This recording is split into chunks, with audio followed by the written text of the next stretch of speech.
Hi everyone, welcome to अपना college. और आज हम बात करने वाले हैं ब्लॉकचेन के बारे में।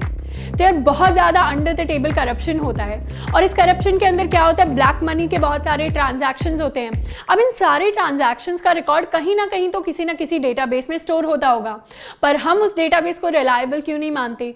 पहला रीज़न क्योंकि हमारे पास उस डेटाबेस की एक्सेस नहीं होती, एंड दूसरा रीज़न उस डेटाबेस का एडमिन कभी भी जाकर डेटा को चेंज कर सकता है, तो वो रिलायबल नहीं है।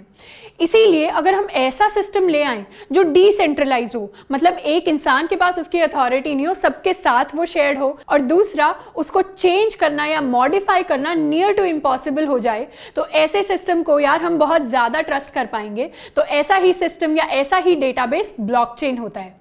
ब्लॉकचेन या 1990s में आया था जब इसकी रिसर्च शुरू हुई थी, बट एक्चुअली इंप्लीमेंट हुआ था 2009 में। 2009 में यार सतोशी नाकामोटो नाम के एक एनोनिमस डेवलपर ने बनाया था बिटकॉइन को ब्लॉकचेन की हेल्प से।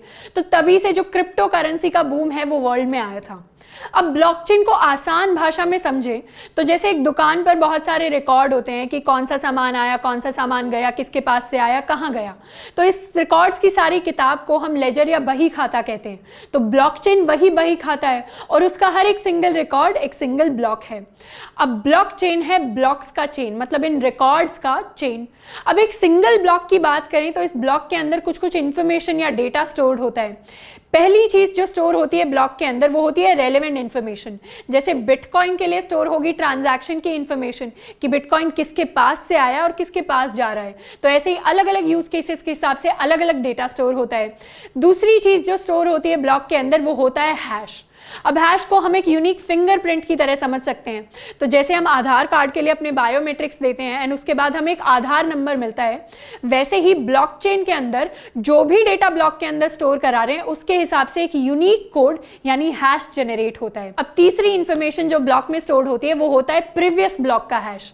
मतलब पुराने वाले जो ब्लॉक का हैश था वो अब अगले वाले ब्लॉक में भी सेव हो गया है, अब अगले वाले का उससे अगले वाले में भी सेव हो जाएगा। तो इस तरीके से ब्लॉक्स की एक चेन बन रही होती है और इस चेन के अंदर सबसे पहला ब्लॉक जो भी किसी भी प्रीवियस ब्लॉक का हैश स्टोर नहीं कर रहा उसे हम कहते हैं जेनेसिस ब्लॉक, जो सबसे पहले बनता है। तो हम एक तरह से ब्लॉक्स की हिस्ट्री ट्रैक कर पाते हैं।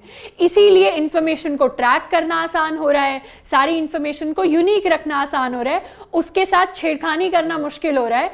इसीलिए ब्लॉकचेन इतना सिक्योर है। अब सिक्योरिटी की बहुत सारी लेयर्स इंप्लीमेंट की जाती हैं ब्लॉकचेन में। तो यार अगर ब्लॉकचेन के अंदर हम निकले किसी भी ब्लॉक का डेटा चेंज करने के लिए तो क्या होगा? पहली बात तो जैसे ही हम उसका डेटा चेंज करेंगे वैसे ही उसका हैश चेंज हो जाएगा।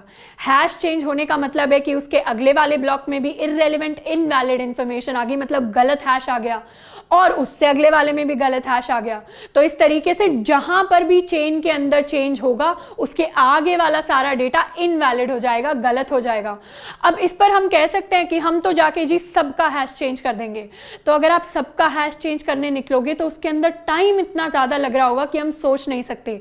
बिटकॉइन में एक ब्लॉक का हैश चेंज करने में 10 मिनट लग जाते हैं। तो अगर 1 करोड़ ब्लॉक्स हैं तो 200 साल लग रहे होंगे हमें सारे ब्लॉक्स का हैश चेंज करने में। तो यार ये टाइम वाली चीज इंप्लीमेंट होती है प्रूफ ऑफ वर्क नाम के एक कॉन्सेप्ट से। अब प्रूफ ऑफ वर्क का मतलब है कि आपको प्रूव करना पड़ेगा कि आपने कम से कम इतना यानी 10 मिनट का टाइम लगाया है उस ब्लॉकचेन में वो चेंज लाने में। और तीसरी एक एडेड लेयर ऑफ सिक्योरिटी जो इसके अंदर आ रही होती है वो ये होती है कि नेटवर्क के अंदर जितने भी लोग हैं उन सब के पास पूरे के पूरे ब्लॉकचेन की कॉपी है। मतलब अगर आप एक कॉपी के अंदर चेंज करना चाहें तो आप नहीं कर सकते। आपको क्या करना पड़ेगा, अपना ब्लॉक जो है जिसे आप चेंज करना चाहते हैं वो सबके पास शेयर करना पड़ेगा। अब सबसे एक वोट आएगा कि क्या ये ब्लॉक में जो आप चेंज कर रहे हैं वो सही है या नहीं है। अगर चेंज सही नहीं हुआ, मतलब मेजॉरिटी ऑफ द लोगों ने वोट किया कि आप टैम्पर कर रहे हैं हमारे डेटा के साथ, तो क्या होगा, तो आपका जो चेंज है वो रिजेक्ट हो जाएगा और चेंज नहीं कर पाओगे। तो इस तरीके की वोटिंग सिस्टम को हम कंसेंसस रूल कहते हैं ब्लॉकचेन के अंदर।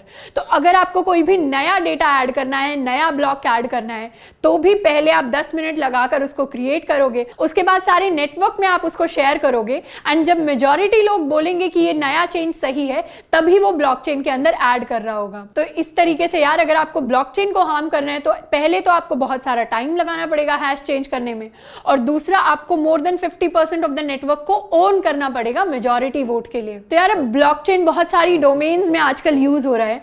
सबसे बूमिंग जो डोमेन है वो है क्रिप्टो करेंसी की डोमेन। क्रिप्टो करेंसी में अगर बिटकॉइन का एग्जांपल ले तो बिटकॉइन की वैल्यू आजकल इतनी बढ़ गई है। अब बिटकॉइन ने क्या किया है, बीच के जो बैंक्स, जो मिडिलमैन होते थे, उनको एलिमिनेट कर दिया है।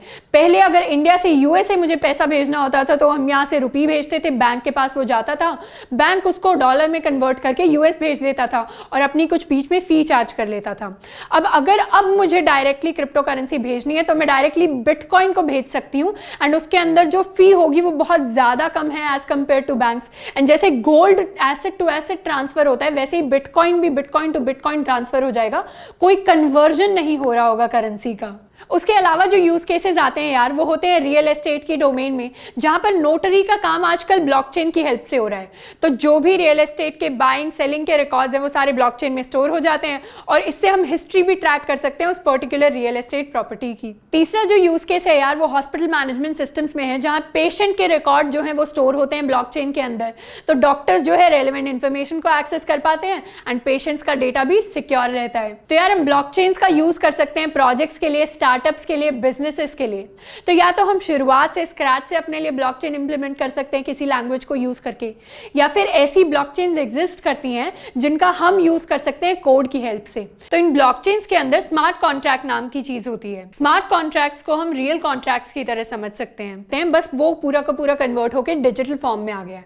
आसान भाषा में बोले तो ये कोड की तरह है जो डिफाइन करेगा कि लेन देन जो होना है डेटा का वो किस तरीके से होना है। तो ब्लॉकचेन के अंदर आप ये कोड डाल देंगे एंड उसके बाद जितना भी आपका डेटा ट्रांसफर होगा वो उस कोड के थ्रू, उस एल्गोरिथम के थ्रू होता रहेगा। तो इथेरियम नाम का एक ब्लॉकचेन है यार जो बहुत ज्यादा पॉपुलर है, जिसका हम यूज कर सकते हैं सोशल कॉन्ट्रैक्ट की हेल्प से। और इसके लिए सॉलिडिटी नाम की एक लैंग्वेज होती है जिसे हमें सीखना होता है। अब सॉलिडिटी बहुत आसान लैंग्वेज है, अगर आपने बेसिक प्रोग्रामिंग सीखी हुई है तो आपके लिए बहुत आसान है इसको सीखना। इसको सीखने के बाद आप इंप्लीमेंट कर सकते हो इथेरियम पे एंड आप अपनी खुद की एप्लीकेशंस के लिए ब्लॉकचेन का इस्तेमाल कर सकते हैं।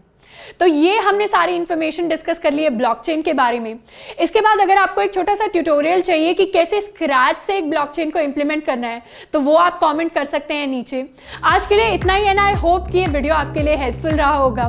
मिलते हैं नेक्स्ट वीडियो में। Till then keep learning and keep exploring.